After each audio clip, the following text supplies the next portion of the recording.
오늘 함께 읽을 하나님의 말씀은 신약 성경입니다. 신약 성경 로마서 7장 21절부터 함께 읽을 것입니다. 제가 가진 성경은 신약 성경 248페이지입니다. 248페이지 로마서 7장 21절 다 찾으셨어요? 네, 함께 읽도록 하겠습니다. 같이 읽겠습니다. 그러므로 내가 한 법을 깨달았노니 곧 선을 행하기 원하는 나에게 악이 함께 있는 것이로다. 내 속사람으로는 하나님의 법을 즐거워하되 내 지체 속에서 한 다른 법이 내 마음의 법과 싸워 내 지체 속에 있는 죄의 법으로 나를 사로잡는 것을 보는도다. 오호라, 나는 공고한 사람이로다. 이 사망의 몸에서 누가 나를 건져내랴. 우리 주 예수 그리스도로 말미암아 하나님께 감사리로다. 그런즉 내 자신이 마음으로는 하나님의 법을, 육신으로는 죄의 법을 섬기노라. 그러므로 이제 그리스도 예수 안에 있는 자에게는 결코 정죄함이 없나니 이는 그리스도 예수 안에 있는 생명의 성령의 법이 죄와 사망의 법에서 너를 해방하였음이라. 아멘.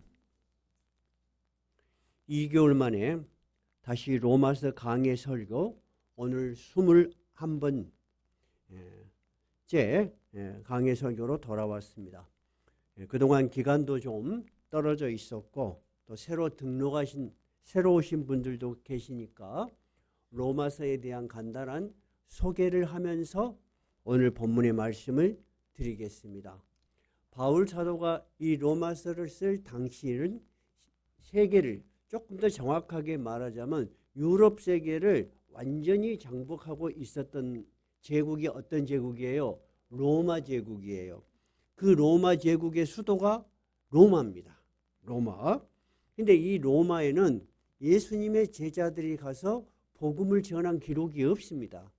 그런데 신기하게 이 로마에 예수를 믿는 신앙의 공동체, 지금의 용어로 말하자면 로마 교회가 생겨서 그들이 모여서 예배를 드리는 것입니다. 그래서 바울 사도는 어떻게든지 이 로마에 가서 예수님의 말씀을 전해서 전 세계에 예수님의 복음의 말씀이 전해지기를 바랬지만은 갈 수가 없었습니다. 그래서 내가 직접 가보지는 못하지만 이 로마 교회에 예수님의 말씀이 정확하게 이 복음이 바르게 전달돼서 그들이 신앙이 올바른 신앙이 되고 로마 교회가 건전하게 성장되기를 바울은 바랬습니다. 그래서 이 로마인들에게 직접 보내는 편지가 로마서입니다. 그래서 우리는 그냥 로마서라고 되어 있지만 정확한 용어로 말하자면 로마인에게, 이것이 바로 로마서의 표제입니다. 로마인들에게 보내는 일종의 편지입니다. 편지이기 때문에 안부를 전하는 내용도 있겠죠? 한번 읽어보면 더 실감이 날 거예요. 여기다 책갈피를 딱 꽂아 놓으세요. 그래서 로마서 1장으로 한번 가봐요. 자, 안부를 전하는 것이 1장 1절에서부터 7절까지는 편지니까 일단 안부를 전해요. 7절 한번 읽어봐요. 로마에서 하나님의 사랑하심을 받고 성도로 부르심을 받은 모든 자에게 하나님 우리 아버지와 주 예수 그리스도로부터 은혜와 평강이 있기를 원하노라. 이렇게 안부 겸해서 로마 성도에게 자신을 소개하고 그들에게 또 안부를 묻는 걸로 시작합니다. 그러나 로마서의 본질적인 목적, 바울이 편지를 보내는 진정한 목적은 그 다음 8절부터 전체에 이어지는 거예요. 바울은 이 편지에서 정말 이 편지를 통해서 전해주고 싶었던 것이 뭐냐면 여러분은 예수 그리스도를 바로 알고 계십니까? 왜 그러냐면 그 당시에는 여러분 유대인들은 어떤 교를 믿고 있었어요? 유대교를 믿고 있었어요. 1500년 동안이나. 로마는요. 그리스 로마에 나오는 신화들, 그걸 진짜 신으로 믿었어요. 여러분, 우리처럼 신화로 생각한 게 아니에요.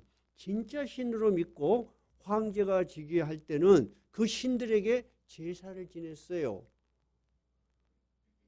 다양한 종교가 있었다 그 말입니다. 그런데 이들이 이제 예수 그리스도를 믿어. 여러분, 처음으로 뭔가를 믿게 되면 여러분 체계가 있을까 없을까?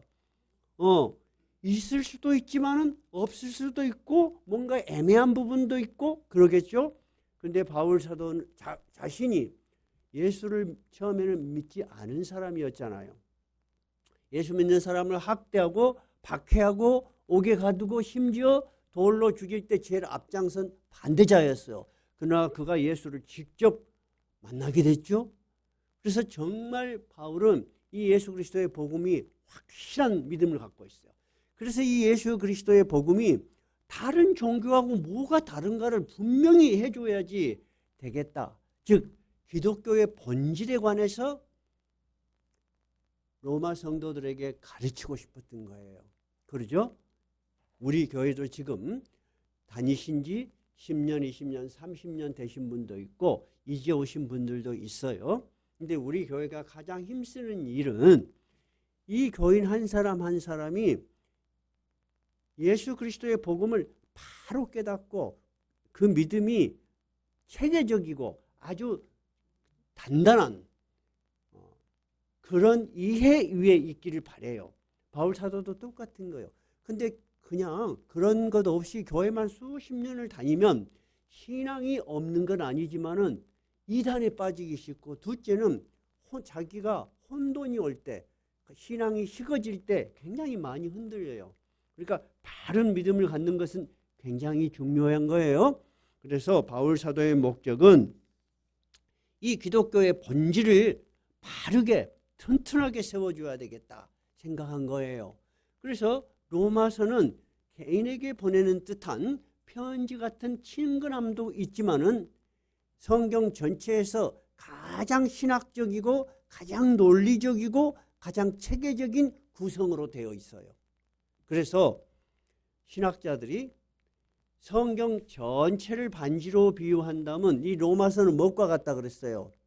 반지 제일 가운데 있는 보석과 같다 하고 많은 신학자들이 동의를 합니다.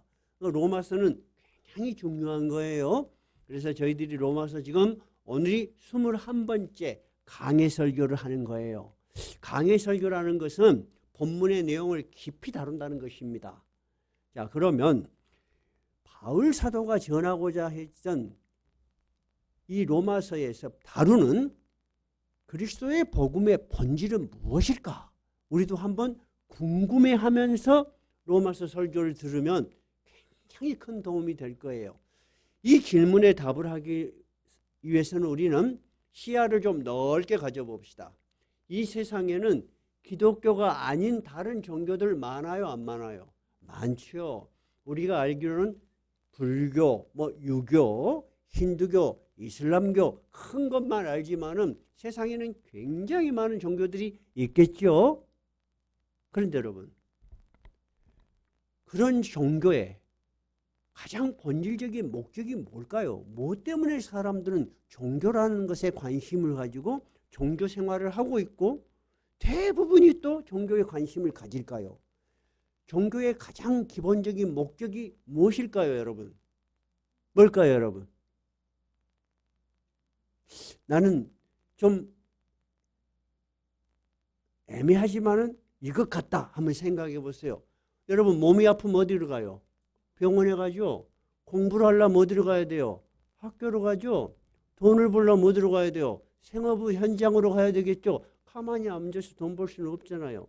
그러면 그런 것들을 다 빼고 몸이 아프면 병원 가고 뭘 배우고 싶으면 학교 가고 그런 거 다 알아요. 그러면 교회는 뭐 하는 곳이요? 더 넓게 말하자면 우리가 추구하는 종교, 더 좁게 말하자면 기독교가 추구하는 가장 본질적인 것은 무엇일까? 그걸 바울 사도는 너무 명확하게 1장 16절 17절에서 전하고 있어요. 자, 1장 16절 17절 같이 읽어봐요. 16절 17절 시작. 내가 복음을 부끄러워하지 아니하노니 이 복음은 모든 믿는 자에게 구원을 주시는 하나님의 능력이 됨이라.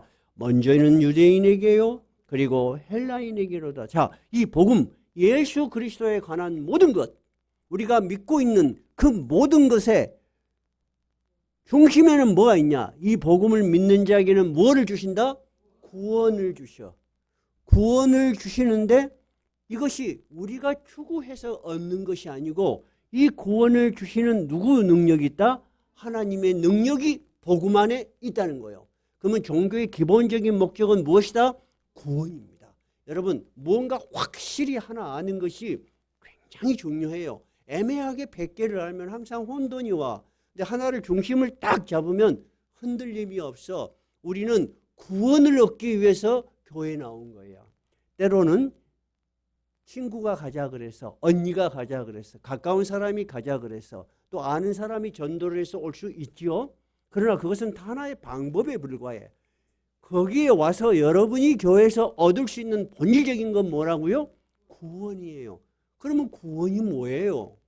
구원은 여러 가지 용어로 정의할 수 있겠지만은 내가 현실 속에서 겪는 죄와 고통, 그리고 언젠가 나에게 올 수밖에 없는 사망의 두려움 속에서 나를 풀어주는 거예요. 나를 해방하는 거예요. 구원의 제일 기본적인 개념은 풀어주는 거예요. 매어 있던 데서 풀어주는 거예요.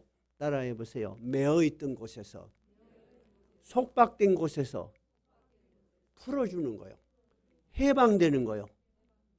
이 복음에는 그런 능력이 있다는 거예요. 근데 우리가 그 능력을 습득을 해서 알아가는 것이 아니고 하나님의 능력이 함께하여서 우리가 그 구원에 이룰 수 있다는 것입니다. 얼마나 좋습니까? 근데 이것은 특별한 사람, 많이 배운 사람, 사회적 지위가 높은 사람, 그런 사람들에게만 있는 것이 아니고 누구에게? 믿는 자에게. 유대인, 헬라인, 그 말은 유대인은 바울이 속한 이스라엘 사람들을 이야기해요. 내 동포들뿐만 아니라 모든 세상의 사람들, 그걸 헬라인이라고 표현한 거예요. 예수를 믿는 모든 사람에게는 구원의 은혜가 있는 것입니다. 여러분, 그것을 위해서 교회에 오신 것입니다. 그러면 그런 것을 경험 안 해본 사람은 제가 하는 이 말이 실감이 나요, 안 나요? 안 날 수가 있죠. 그러나 여러분은 점점 실감이 날 것입니다. 왜? 하나님께서 부르셨기 때문에. 부르셨을 때부터 여러분의 마음 안에, 여러분의 인생에 하나님의 개입이 시작된 거예요. 그것은 놀라운 시작이에요, 여러분. 그것이 로마서 1장 16절 17절이 인류의 역사에 있어서 가장 위대한 선언입니다. 그래서 제가 주보에 1장 16절 17절을 외우라고 적어놨죠. 네, 그것이 바로 구원에 관하여서 바울 사도가 왜 우리가 예수를 믿는가 하는 본질적인 목적을 적어놓은 것입니다. 17절에는 뭐라고 되어 있나요? 복음에는 하나님의 의가 나타나서 믿음으로 믿음에 이르게 하나니 기록된 바 오직 의인은 믿음으로 말미암아 살리라 함과 같으니라. 이 말은 무슨 말이냐면은 목사님이 그런 설교를 하고 또 우리가 그렇게 전도를 받았는데 내가 잘 안 믿어져. 어떻게 하면 믿을 수 있을까요? 간단해요. 그냥 믿으세요. 그러면 믿음에 도달합니다. 오직 믿음으로 믿음에 이르게 한다는 거야. 여러분의 이해와 여러분의 능력으로 이 신비한 일을 다 파헤칠 수 없어요, 여러분. 그랬다면 똑똑한 사람이 다 예수 믿었겠죠. 안 그래요. 오직 믿음으로, 여러분이 믿음으로 시작하는 거예요. 믿음으로 시작하면은 정말 그 믿음의 세계가 열리는 거예요. 그래서 여러분, 우리가 지난번에 쭉 로마서 강해 설교하면서 이 위대한 발견이 천년의 역사, 중세의 천년의 역사를 뒤집고 종교개혁이 시작된 거예요. 누가 시작한 거예요? 루터가. 이 로마서 1장 16절 17절에서 오직 의인은 믿음으로 살리라. 내가 수행을 하고 내가 고행을 하고 내가 선한 일을 많이 한다고 구원 얻는 것이 아니고 예수 그리스도를 믿음으로 믿음의 세계가 열린다는 것을 루터가 깨달은 거예요. 그래서 중세 천년의 벽을 깨고 종교개혁의 깃발이 올랐던 거예요. 그래서 로마서 1장 16절 17절은 세계 역사에서도 아주 위대한 공헌을 한 하나님의 말씀이에요. 그러면은 5장까지는 뭐냐면은 아까 제가 이야기했죠. 믿음으로 믿음에 이른다 하는 것을 신학적으로 어떤 용어를 쓴다 그랬어요. 이신칭의 해보세요. 이신칭의. 네, 이신이라는 것은 믿음으로써, 칭의는 의롭다고 하나님이 인정해줘. 자, 그것이 17절이에요. 17절에 복음을 믿는 자에게는 뭐가 나타난다? 하나님의 의의가 나타난다. 하나님이 그것을 믿는 자를 하나님의 기준에서 의롭다고 인정해 주는 거예요. 그것이 이신칭이에요. 여러분, 기독교 신앙은 굉장히 단순하고 굉장히 분명하고 굉장히 확실합니다. 여러분, 정말 신앙이 깊어지고 싶으세요? 예수 그리스도를 믿으세요. 믿음에서부터 시작되는 거예요. 아무리 여러분이 교회를 오래 다녀도 의심하고 예수 그리스도를 붙들지 않으면은 그 믿음이 자랄 수가 없는 거예요. 믿음의 세계가 열리지 않아. 굉장히 뭐 많이 아는 것 같은데 늘 믿음이 흔들려. 근데 여러분, 단순하고 분명하게 예수 그리스도를 나의 구주로 딱 붙들어. 그러면 믿음의 세계가 열려. 하나님께서 여러분을 의롭다고 인정하시고 여러분을 하나님의 자녀로 삼으시는 은혜가 이루어지는 거예요. 그러면 5장까지는 뭐냐면 어떻게 그런 일이 가능하냐 하는 것을 자세히, 즉 이신칭의를 자세히 설명하는 거의 5장까지예요. 자, 그럼 이제 5장이 넘어갔어요. 그런데 이런 말을 들으면 신앙이 깊은 사람, 지식이 많은 사람 또는 생각이 깊은 사람들은 이렇게 반문을 해요. 또는 이렇게 비난을 해요. 야, 예수를 믿기만 하면 다 의롭다고 하면은 이제 예수 믿은 사람은 아무렇게도 살아도 괜찮겠네? 이게 뭐죠? 예수 믿는 것에 대해서 비난을 하거나 또는 반박하거나 부정하는 거예요. 근데 로마서 6장이 그것에 대한 답을 주고 있어요. 예수를 믿으면 그러면 아무렇게나 살아도 하나님이 의롭다고 했으니까 되겠네? 도덕 폐기론자, 방종해서 살아도 된다는 잘못된 믿음에 대해서 바울 사도가 6장에서 이야기하는 거예요. 아니다. 절대 그럴 수가 없다. 자, 6장으로 넘어가 봐요. 6장 21절 한번 읽어볼게요. 6장 21절 시작.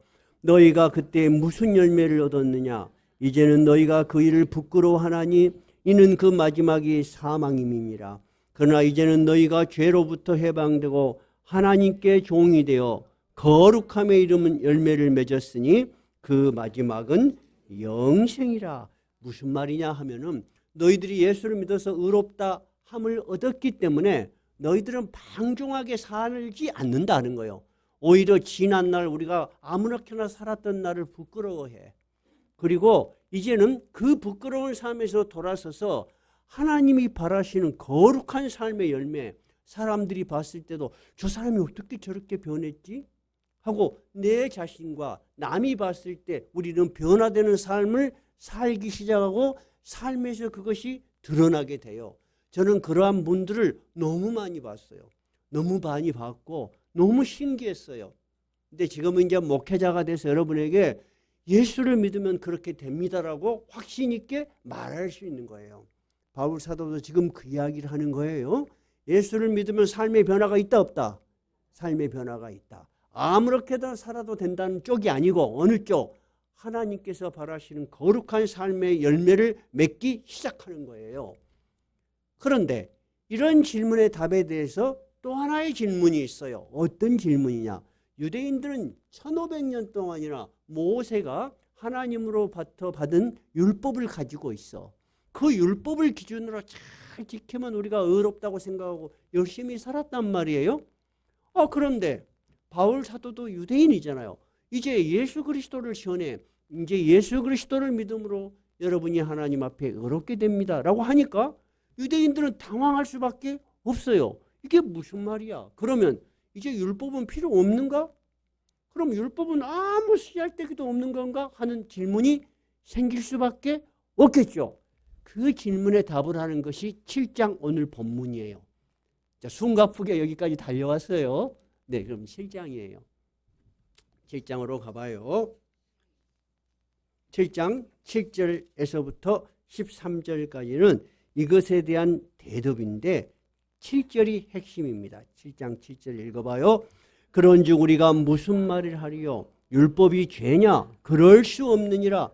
율법으로 말미암지 않고는 내가 죄를 알지 못하였으니 곧 율법이 탐내지 말라 하지 아니하였더라면 내가 탐심을 알지 못하였으리라.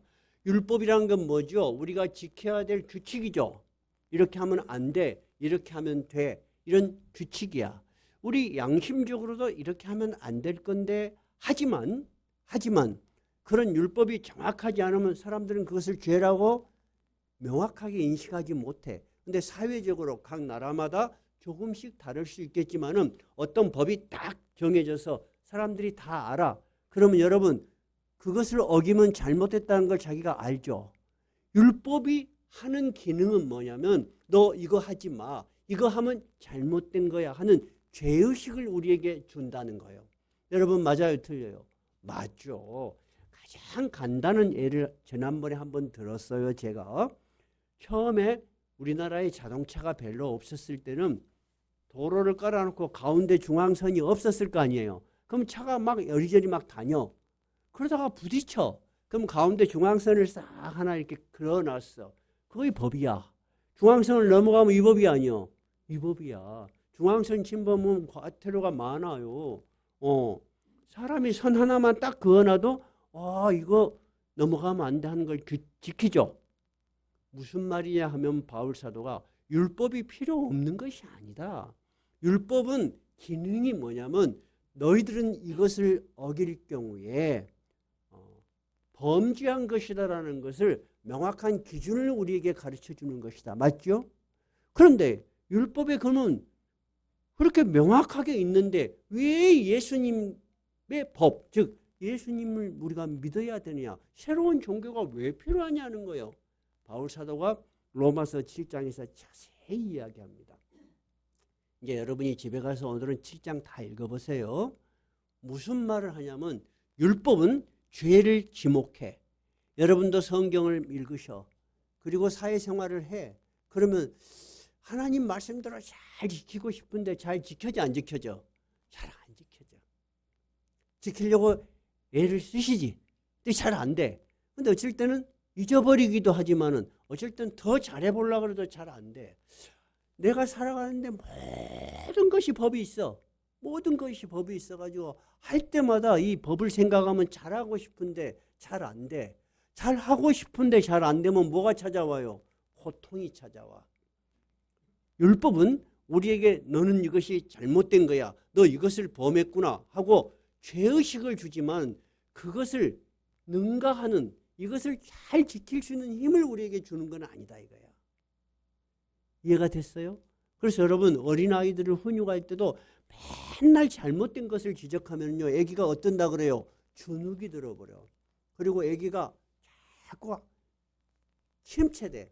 오히려 네가 나아갈 방향, 너 이런 걸 한번 해봐라 하고 여러분 방향을 제시를 해주면 훨씬 좋아요.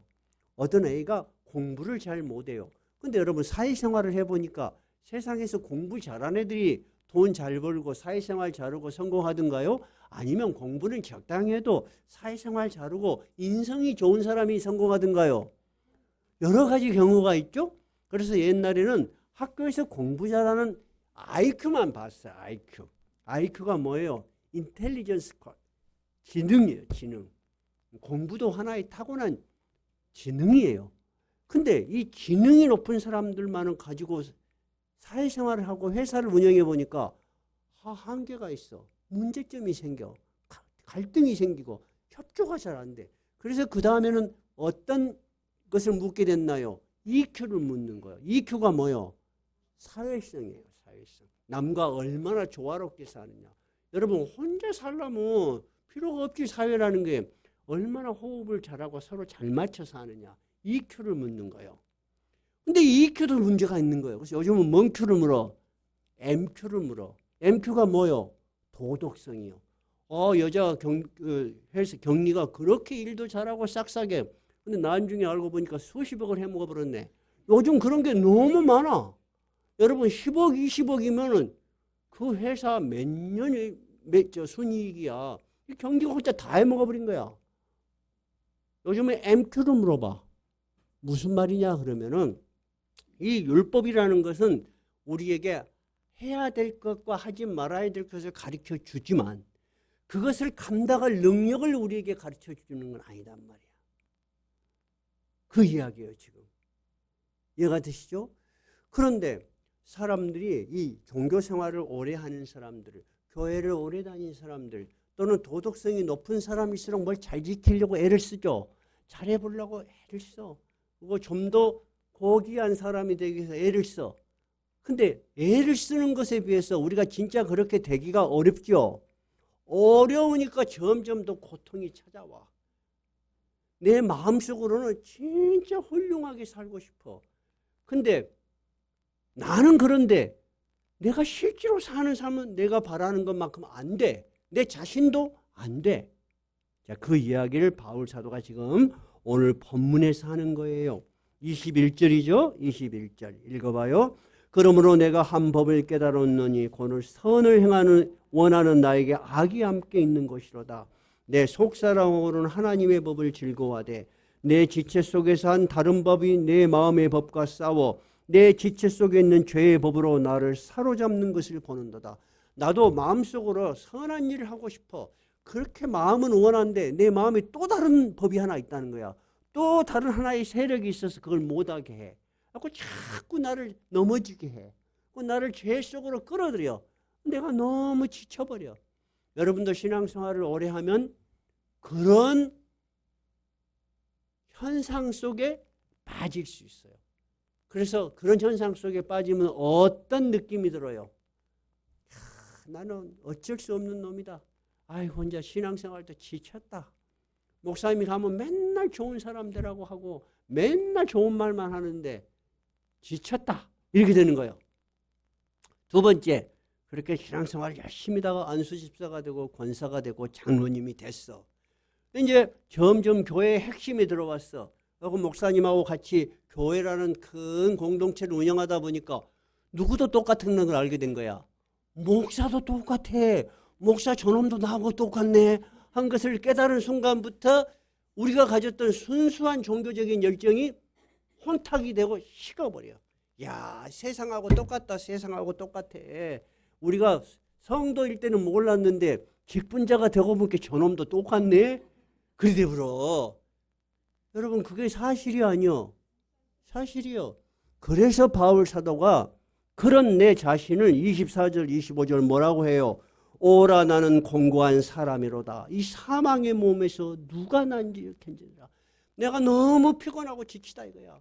내가 정말 선하게 살아보려고 하는 내 자신도 내가 이기지 못하겠고 내가 밖에 나가면 환경도 내가 이기지 못하겠고 이 사회를 보니까 온통 그런데 나 혼자서 그렇게 살아보려고 하니까 지치고 피곤하고 힘들어. 저도 어렸을 때부터 신앙생활을 해서 그러한 느낌, 그러한 분위기, 그러한 정서를 많이 느껴봤어요. 그래서 때로는 산에 가서 일주일 이상 물만 먹고도 살아봤고 몸부림치는 거예요. 그렇게. 왜? 기독교의 본질을 모르기 때문이에요. 기독교의 본질은 그런 게 있는 게 아니에요, 여러분. 그래서 바울 사도가 이 사망의 몸에서 누가 나를 건져낼까 할 때 정말로 대단한 구원의 메시지가 그에게 주어졌다는 거예요. 그래서 25절 우리 주 예수 그리스도로 말미암아 하나님께 감사하리로다. 우리 주 예수 그리스도를 통해서 하나님께 주신 이 약속과 메시지야말로 우리를 구원해 줄 수 있는 메시지고 복음이라는 것이에요. 그것이 바로 로마서 8장으로 시작되는 거예요. 그러니까 여러분 로마서 8장이 굉장히 중요하죠. 그중에서 오늘 읽은 8장 1, 2절이 많은 신학자들이 아까 제가 이야기했죠. 성경을 반지에 비유하자면 로마서는 뭐다? 그 반지 가운데 있는 보석에 해당한다.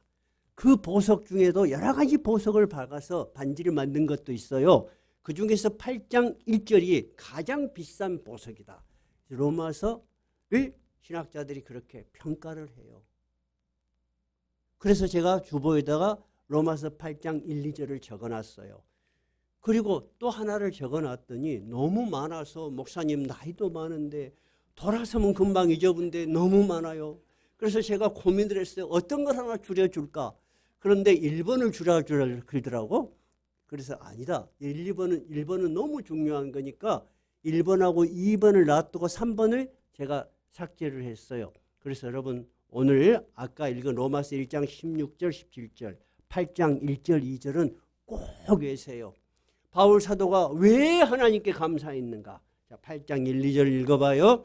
그러므로 이제 그리스도 예수 안에 있는 자에게는 결코 정죄함이 없나니 그는 그리스도 예수 안에 있는 생명의 성령의 법이 죄와 사망의 법에서 너를 해방해버렸어. 풀어줘버렸어. 이게 무슨 말이냐? 네가 그렇게 수행하고 노력하고 너의 능력으로 이룬다고 네가 구원에 이르는 것이 아니다는 거예요. 네가 죄와 사망으로부터 벗어날 수 있는 것이 아니다는 거예요. 뭐 어떻게 벗어날 수 있다고요? 이제 그리스도 예수 안에 있는 자에게, 즉 예수 그리스도를 믿고 예수 그리스도 안에 들어간 그 사람, 예수 그리스도의 사람이 된 그 사람에게는 결코 뭐가 없다고요? 정죄함이 없다. 근데 말이 어렵죠. 자, 정죄함의 뜻이 뭐냐면요, 정죄함이라는 것은 죄를 정한다 그 말입니다. 자, 헬라어 원어로 말하자면 카타크리마예요. 해보세요. 카타크리마. 근데 영어는 조금 어려워요. condemnation이라는 단어를 쓰는데 그냥 쉽게 말하자면 심판대 위에 세우지 않는다는 거예요. 유죄 심판, 심판을 내리지 않는다는 거예요. 네가 죄가 있는가 없는가 살피는 것. 두 번째는 죄를 선언하는 것. 여러분, 죄가 있는가 없는가 살피는 걸 뭐라 그래요? 심판이에요. 그 다음에 선언하는 것을 정죄라고 해요. 너에게 심판과 정죄를 하나님이 안 해. 아예 안 해, 그냥. 여러분이 예수 그리스도를 진정으로 믿어. 그리고 예수 그리스도의 사람이 됐어. 그럼 하나님께서 마지막 날 딱 하면은 여러분은 심판대 앞에 안 세워. 왜? 왜 안 세워? 예수님께서 하나님이 자기 아들을 보내셔서 이 땅에 네가 당할 죄의 심판과 고통을 십자가에서 처절하게 나를 위해서 죽어주셨어. 얼마나 처참한 죽음이었냐. 2000년 역사에서 이렇게 비참한 죽음으로 죽은 사람은 없을 거예요. 그것은 누구를 위한 거라고 그랬어요? 너를 위하여. 우리 지난주 성찬했죠? 너를 위하여 흘리는 것이다. 나는 그 예수를 믿습니다. 그것을 믿음으로 하나님께서 너는 내가 행한 모든 사람들에게 베푼 이 구원의 메시지를 네가 믿고 의지하고 살았으므로 내가 그것을 인정하여 내 아들 예수 그리스도의 그 공로를 인정해서 너에게 아무것도 묻지 않겠다. 여러분, 그래서 우리는 죄와 사망으로부터 벗어난 거예요. 여러분 스스로 노력에 의해서, 고행에 의해서, 대단한 어떤 공로에 의해서 하나님 앞에 의로운 자로 설라는 생각하지 마세요. 여러분, 그런 생각을 하는 순간부터 여러분은 피곤해져. 그리고 그렇게 살 수가 없어. 여러분 안에는 그런 능력이 없어. 근데 거꾸로 어떻게 살면 우리가 그렇게 되죠? 예수 그리스도를 믿는 거예요. 믿고 그에게 의지하는 거예요. 그렇게 하면 어떻게 되냐? 2절을 읽어봐요. 이는 그리스도 예수 안에는 생명의 성령의 법이 죄와 사망의 법에서 너를 해방하였습니다. 예수 그리스도 안에 있는 생명의 성령의 법, 성령이 우리 안에 들어오셔. 그분이 들어오셔서 우리가 전혀 새로운 삶으로 살도록 우리를 인도해 주시고 능력을 주시고 우리를 보살펴 주시는 거예요. 여러분, 예수를 믿지 않는 사람은 오늘을 무슨 요일이라 그래요? 일요일이라고 하죠. 일요일은 주로 뭘 하던 날이요? 노는 날이요. 그러죠? 근데 여러분이 1년 53주 주일을 지키면서 예배당에 와. 쉬운 일이 어려운 일이요. 어려운 일이야.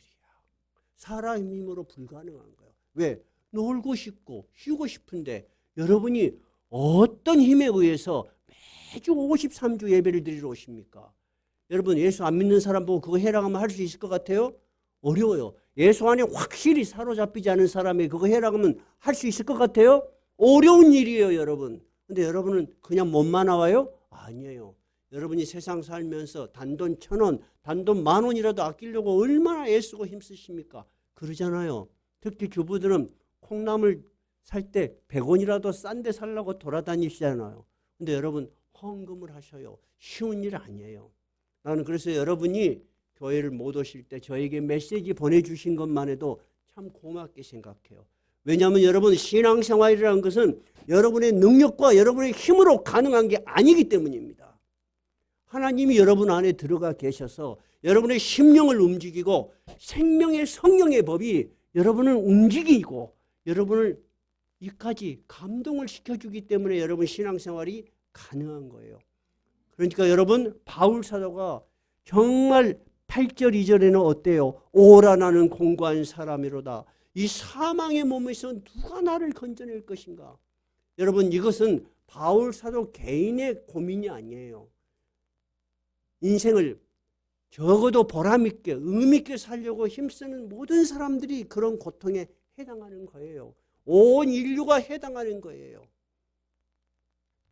그런데 그들은 그런 괴로움은 알지만은 길을 찾을 수가 없었던 거예요.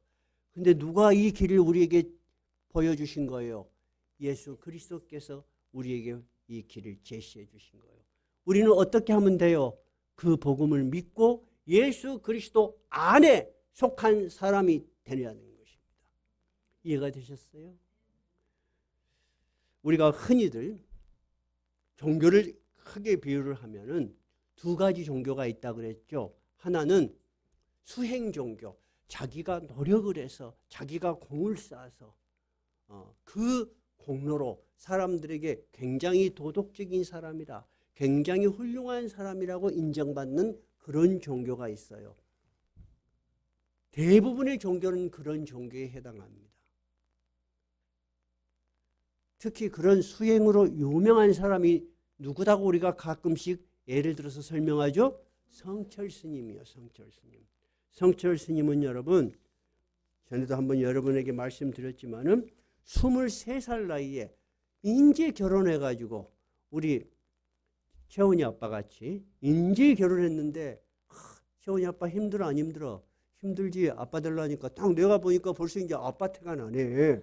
어깨가 무거워진 거야. 여러분 어린아이 하나를 낳았을 때하고 여러분 둘이를 낳아봐 달라지더라니까. 나도 하나 낳았을 때는 이랬어. 아이고 이거 하나 못 키우겠냐? 그랬어요. 근데 둘이가 나니까 어깨가 무거워집니다. 근데 우리 큰아들이 그 이야기를 해요. 아버지 애기들이 둘이가 된 게 달라집니다. 그런 것 같아. 남자들 고생들 했어. 근데 여러분 우리가 이 가정을 이루면서 이 예수 그리스도의 복음과 함께 행복하게 잘 가정을 꾸려나갈 수도 있지만 생각이 깊은 사람은 또 어떤 생각을 해야 돼? 어떤 생각을 할 수밖에 없어? 내가 꼭 이렇게 허덕허덕 살아야 되나? 이 성철 스님이 그렇게 생각했단 말이요. 23살 나이에. 그래서 애기도 낯도 불고 지 혼자 스님이 되어버렸어. 그래가지고 가정을 놔두고 스님이 됐으니 얼마나 그 자기가 생각하는 그 도의 끄트머리 가보기 위해서 열심히 도를 닦았겠어. 그래서 그 사람은 8년간 장좌불와 안 눕고 가부좌를 하고 자. 좋게 누워서 자지 뭐라고 앉아서 잤고요. 그걸 8년을 여러분 한번 연습으로 이틀만 해봐. 뒤로 자빠져버려. 자빠져본다니까. 그걸 8년을 했어. 증하죠. 그리고 말을 하면 머리가 아파. 저도 마찬가지지만은 이 말을 하면은 이 뭔가 생각을 많이 하는 사람은 말을 많이 하면 머리가 막 어지러워. 그래서 말을 안 해야 되겠다. 10년 동안 무건수행을 했어. 10년 동안 무건수행을 하면 어떻게 된 줄 알아요? 단어가 잘 생각이 안 나고 한글말이 잘 안 떠올라. 그러니까 여러분 지독한 사람이요? 안 지독한 사람이요? 지독한 사람이요. 그래서 불교계에서는 와 성철 스님을 봐라. 인간의 한계를 극복한 용맹 경진이다. 그리고 막 찬사를 보냈어요. 근데 성철 스님 마음속에는 하나도 자기가 노력한 것에 대해서 빛이 보이지 않는 거예요. 그래서 자기가 죽을 때가 된 것을 알고 자기 딸을 찾아갔어. 근데 그 딸도 아버지를 따라서 스님이 됐는가 봐. 이름이 불필이야. 54년 만에 딸을 만난 거야. 왜냐하면 불교에서는 스님이 되면은 일체 속세에 있었던 연을 만나면 안 돼요. 그래서 이렇게 이야기를 해요. 자기 딸에게 하는 이야기예요. 필이야, 내가 생을 잘못 선택했구나. 나는 지옥에 간다. 내 죄는 산보다 높고 바다보다 깊은데 내 일을 어찌 감당하랴. 내가 80년 동안 포교한 것은 다 헛것이다. 우리는 구원이 없다. 왜 구원이 없냐? 죄값을 해결할 자가 없기 때문이다. 그 말은 뭔 말이요? 내 마음속에 여전히 죄의 무거운 짐이 있다. 여러분, 오늘 바울 사도가 오라 나는 공고한 사람이라는 것은 아주 위대한 인간들이 했던 이야기요. 성철 스님은 불교계에서 아주 존경을 받았던 사람이요. 근데 그의 마음속에는 빛이 비치지 않는 거예요. 근데 어떤 이가 우리에게 빛을 비춰주셨다고요? 예수 그리스도께서 그 복음 안에 성령의 능력으로 우리에게 빛을 비춰주실 거야. 그러니까 여러분, 우리는 대단한 메시지를 듣고 있는 거야. 여러분은 굉장히 높은 지혜를 갖고 있는 거야. 제가 한번 이야기했죠. 여러분, 이 세상에 굉장히 유식한 지식인보다도 더 유능한 분입니다. 하고 여러분에게 말을 했더니 여러분이 함이도 안 믿어. 참 이상해. 나는 그것이 진짜라고 말하는데 여러분, 진짜예요. 이것을 발견하는 사람은 어떤 사람만 발견할 수 있어요? 하나님의 은혜를 입은 사람이요. 이 메시지를 듣는 사람이요. 이 메시지를 받아들이는 사람이요. 이 메시지 앞에 굴복하는 사람. 그렇지 않은 사람은 이 메시지의 빛을 경험할 수가 없는 거예요. 그래서 로마서 8장 1, 2절은 인류의 역사에 있어서 모든 구원의 메시지를 우리에게 비추는 거예요. 한번 따라해 보세요. 그러므로 이제 그리스도 예수 안에 있는 자에게는 결코 정죄함이 없나니 이는 그리스도 예수 안에 있는 생명의 성령의 법이 죄와 사망의 법에서 너를 해방하였습니다. 여러분에게 물어볼게요. 앞으로 여러분을 해방시켜 준대요? 아니면 이미 해방했대요? 이미 해방했어요, 여러분. 내가 더 열심히 하면 나에게 구원이 이루어지겠지. 그렇게 생각하면 여러분 잘못 생각하신 거야. 여러분 이미 예수 그리스도 안에 들어와 있는 거야. 이 여러분 예수 그리스도 안에 들어와 있는 것을 귀하게 여기고 정말 감격해 한다면 하나님이 얼마나 기뻐하시겠어요. 여러분은 할 것이 없어. 여러분 뭐만 하면 돼? 믿기만 하면 돼. 얼마나 좋소. 이렇게 좋을 수가 있겠습니까, 여러분? 그래서 이것이 복음이 되는 거예요. 그래서 나는 여러분에게 예수 그리스도의 복음을 전할 때 마음이 가벼워. 마음이 가벼워. 왜? 아까 여러분한테 이야기했잖아요. 똑같은 놈이거든. 근데 내가 대단한 말을 해서 여러분에게 내 마음이 편하겠어요? 그것이 아니에요. 우리는 똑같지만은 누구를 믿음으로? 예수 그리스도를 믿음으로 죄와 사망의 법에서 이미 해방된 거야. 여러분 좀 부족할 수 있어. 앞으로도 넘어질 수 있어. 그럼 어찌 될까? 똑같아. 이미 우리는 율법에 의해서 심판을 받지 않아. 하나님의 은혜에 의해서 우리는 정죄되지 않아. 우리 안에서 안타까움이 있고 하나님께서 너 왜 그렇게 사냐? 너 하나님의 자녀로 삼아줬는데 너 왜 그렇게 사냐? 우리는 하나님의 사랑에 대해서 부족한 거지. 하나님으로부터 정죄받고 심판받지 않아요. 여러분 감사해요? 안 감사해요? 감사잖아요. 그러니까 여러분 기독교 신앙은 항상 기뻐하고 찬양하고 밝아야 돼요. 이해가 되셨죠? 여러분 안에 큰 근심이 있어요? 그러면 하나님 앞에 말씀하세요. 제가 이런 근심이 있습니다, 하나님. 그리고 기도하세요. 하나님께서 여러분에게 길을 열어주실 것을 믿으세요. 여러분 믿음은 위대한 것입니다. 왜냐하면 우리가 예수 그리스도를 인정하고 믿음으로 우리의 길을 인도하시고 길을 여시는 분이 누구세요? 하나님 아버지야. 여러분, 그것이 기독교의 복음이에요. 오늘은 8장 1, 2절을 서론만 시작했습니다. 다음 설교는 8장에 대해서 좀 더 깊이 있게 다룰 것입니다. 오늘 말씀을 제가 정리를 하겠습니다. 우리는 신앙이라는 것을 내가 좀 더 노력해서 훌륭한 사람이 되는 것으로 생각하는 경향이 있습니다. 그것이 윤리적으로나 도덕적으로 틀린 것은 아닙니다. 그러나 기독교의 본질에서는 맞는 것이 아닙니다. 우리는 이미 훌륭해진 것입니다, 여러분. 하나님 보시기에 우리는 이미 훌륭한 자녀로, 하나님의 자녀로 선택되었고 하나님 안에 속해 있는 것입니다. 누구의 공로로? 예수 그리스도 안에 있는 공로로 변해 있는 것입니다. 그런데 여러분이 늘 믿음을 새롭게 예수 그리스도를 나의 구주로 붙들고 살아가면 우리 안에 어떤 법이? 생명의 성령의 법이 우리를 점점 삶을 변화시키고 하나님께 가까이, 하나님을 향한, 하나님께서 원하시는 삶의 열매를 맺게 해 주시는 것입니다. 여러분 안에 그런 변화가 일어나는 것입니다. 여러분, 이것이 바로 기독교의 신비입니다. 여러분, 이 신비 안에 지금 들어와 있는 거예요. 그러니까 우리는 이 하나님의 변함없는 약속, 이것을 굳게 믿어야 됩니다. 이 복음 안에 하나님의 능력이 있습니다.